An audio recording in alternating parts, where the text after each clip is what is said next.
और किसी गश्ती दिया पुत्रा तू वजीरे सेहत है तेरा काम हस्पताल चलाना कि हूँ तू भैन जी होना पै भी मेरा काम ये हस्पताल चलाना नहीं है कि तू अपनी माँ भैन जी होना उन्हें कि तेरी कुड़ी नूं अगों सही ना जावे उन्होंने फड़ के हथ नाल अंदर धकना उन्हें कि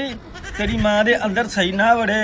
वो फिर तू अगों तेल ला के फिर हथ नाल पाना उन्हें खोती दिया पुत्रा तेरा काम है हस्पताल चलाना तू वजीरे सेहत भैन जी होने बने हुए हैं अज तू भैन पेश कराना पै जी मेरा काम ही नहीं रहेगा ਤੁਹਾਡਾ ਕੰਮ ਹੀ ਇਹ ਵੀ ਪਾਕਿਸਤਾਨ ਦਾ ਪੈਸਾ ਲੁੱਟ ਕੇ ਬਾਹਰ ਸ਼ਿਫਟ ਕਰਨਾ ਮੈਡੀਸਨ ਜਿਹੜੀਆਂ ਕੰਪਨੀਆਂ ਨੇ ਉਹਨਾਂ ਕੋਲ ਸ਼ੋਰਾ ਲੈਣਾ ਆ ਜਿਹੜੀਆਂ ਦੂਜੀਆਂ ਫਾਰਮਾਸਿਊਟੀਕਲ ਕੰਪਨੀਆਂ ਨੇ ਉਹਨਾਂ ਕੋਲ ਸ਼ੋਰਾ ਲੈਣਾ ਤੁਹਾਡੇ ਮੂੰਹ ਨੂੰ ਹਰਾਮ ਦਾ ਲੁਕਮਾ ਨਾ ਵਜੇ ਤਾਂ ਤੁਹਾਨੂੰ ਚੈਨ ਹੀ ਨਹੀਂ ਆਉਂਦਾ ਅੱਜ ਮੈਂ ਆ ਗਿਆ ਤੁਹਾਡੀ ਭੈਣ ਨੂੰ ਹੁਣ ਮੈਂ ਤਸੱਲੀ ਨਾਲ ਜਮ੍ਹਾਂ ਕਰਾਂਗਾ ਤੂੰ ਉਹ ਗਸ਼ਤੀ ਦਾ ਬੱਚਾ ਹੈ ਜਿਹਨੇ ਕਰਾਚੀ ਦੇ ਵਿੱਚ ਪੁੱਠੀ ਭੈਣ ਪੇਸ਼ ਕਰਾਈ ਸੀ ਗਟਰਾਂ ਦੇ ਟਕਰਾਂ ਦੇ ਉੱਤੇ ਅੱਜ ਕੱਲ੍ਹ ਤੂੰ ਪੁੱਠੀ ਭੈਣ ਪੇਸ਼ ਕਰਾਣਾ ਪਿਆ ਇੱਥੇ ਵੀ ਮੇਰਾ ਕੰਮ ਹੀ ਨਹੀਂ ਹੈਗਾ ਤੂੰ ਥੋੜੇ ਦਿਨ ਸਬਰ ਕਰ तेरी भैन नूं ऐसा ठोकन दे किसी गश्ती दिया पुत्रा तो सारी जिंदगी याद करें दा